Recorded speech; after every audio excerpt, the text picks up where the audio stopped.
No-NOC networking, how to mitigate network attacks before they happen, presented by Neil Krawitz. Part 2, simple solutions. In part 1 of this series, I described some of the different defensive options between big and small company online services, and the need for simpler solutions for services that lack a full-time staff. Boop.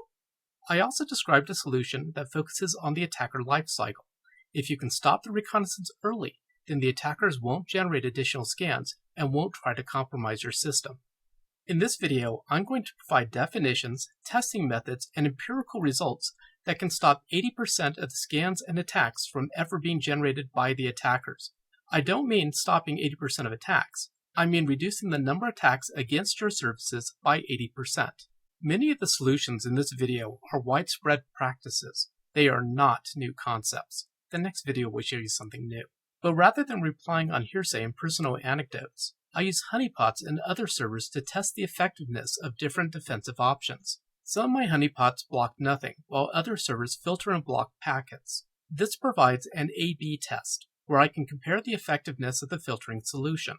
This allows me to generate quantifiable and empirical results. It's one thing to say that a particular filter works. It's another thing to say that the filter reduces attacks by 80%. Whoop, whoop, whoop! I need to emphasize that I'm describing a very disruptive technology. I've had people tell me that my defensive approach sounds weird, insecure, or even dangerous.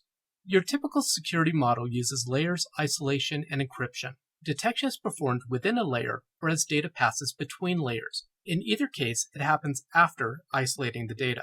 Moreover, most companies have to abide by some kind of regulatory requirements. My approach detects first and isolates second.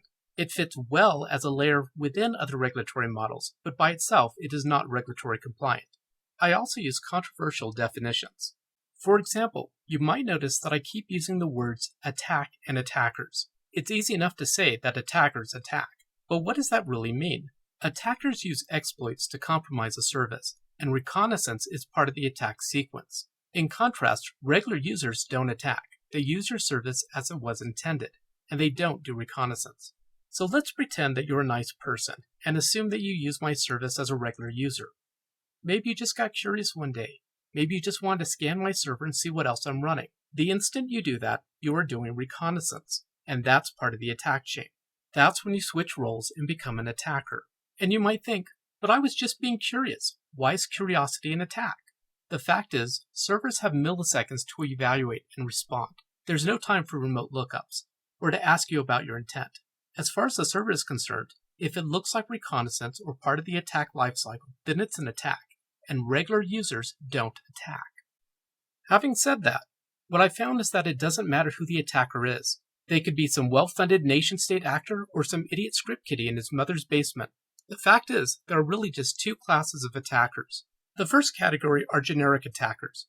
They attack everyone and are looking for the low-hanging fruit. You're on the internet, they're on the internet, so they will attack you. The other category are the directed attackers, who are specifically targeting you. These are less common, but can pose a bigger threat because they are persistent. What I want to do is stop these attackers, and I do that with network profiling, which is not a new concept. Since I'm focused on stopping the reconnaissance as fast as possible, let's focus on the first reconnaissance problem. How does an attacker find a computer to attack? Every online server has a network address, either on IPv4, IPv6, or both. Let's just consider IPv4. There are about 4.3 billion IPv4 addresses, but only about 3.7 billion are usable. A few years ago, the Internet registrars ran out of IPv4 network address ranges to hand out. However, even though all of the network ranges are allocated, it doesn't mean that all of the addresses are in use. So how does an attacker find something to attack? To find targets, attackers employ a basic seeking technique. It's sometimes called pinging, Marco Polo, echolocation, or a discovery attack. Basically, the attacker chooses a network range and sends a packet to an address in that range. Then they listen for a reply. If there is no reply, then they assume that there is no computer at that address and they move on. But if they hear any reply, then they know that a computer is using that network address. Then they can queue up that address for a deeper vulnerability scan. When they finish with the first address, they move on to the second, then the third. My goal is to detect the reconnaissance packet and not respond. This way, they don't think the address is in use, don't add my address to their queue, and don't do any subsequent scans and attacks. If you manage to pull this off, your server will see an 80% reduction in scans and attacks.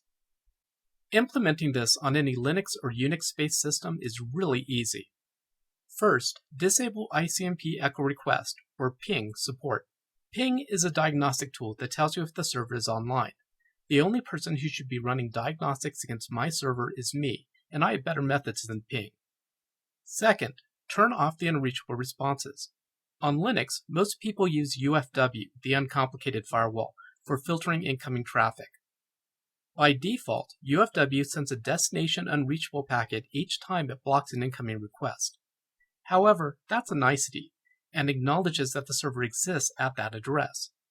If you turn it off, then the requesting client will time out when they try to scan your server. This does not impact regular users, since regular users are not blocked by the firewall. And third, disable TCP reset packets. Like the unreachable responses, these reset packets are a nicety that announces that the server exists. Disabling them has no impact on your regular users. As a test, I created a server on Google Cloud. Like most cloud providers, Google defaults to blocking unopened ports, but enables ICMP echo requests. This means anyone can ping your cloud server. I let my test server sit for a few weeks, then check the status. This is a snapshot of a typical 5-minute window of pings received by the server. The first thing I notice is that there are a lot of incoming pings. Then I look for repetition. Some IP addresses are seen multiple times, and they seem to repeat every few minutes. The command line ping tool sends pings every second. However, these are coming in every minute, so these are not your typical user pinging the server. Then I notice the time. All of these pings are synchronized. I would have 59 seconds of nothing, and then a flood of pings all arriving in the same second from many different network addresses. Finally, I looked at where the pings were coming from. Almost every ping came from Amazon's AWS cloud service. This is not Amazon corporate pinging me. This is someone using Amazon's cloud for reconnaissance. The only ping in this 5-minute window that didn't come from Amazon came from DataCamp, a known hostile provider. After establishing this baseline, I turned off ping support on the server and waited a week for it to normalize. I want to reiterate, before hiding, I'm showing a typical 5-minute window. Now, here's a typical 1-hour window after hiding. I reduced the font a little, but this is a typical hour of pings. There are a couple things to notice. First, there are far fewer ping packets. Second, very few of them came from Amazon. Those are the 2 sets of gray lines at the bottom. Third, the time is no longer synchronized, and there are rarely ever any repeated network addresses within a given hour. More interestingly is that most of the incoming pings now arrive in sets of 10. That's not 10 pings in 10 seconds. That's 10 pings all arriving in a fraction of a second. This is a very different volume pattern. In general, if you permit ICMP echo requests, you can expect to see around 20,000 pings per day from 1,700 different IP addresses, and most are time synchronized. If you ignore ping packets, then it quickly drops to 2,000 pings per day from about 250 different IP addresses, and most arrive in groups of 10. That 2,000 pings per day counts every group of 10 as 10 separate sightings. Overall, that's a 90% reduction in network scans. This isn't just stopping ping packets, this is stopping the attackers from sending the ping packets to begin with, and that's just from ping.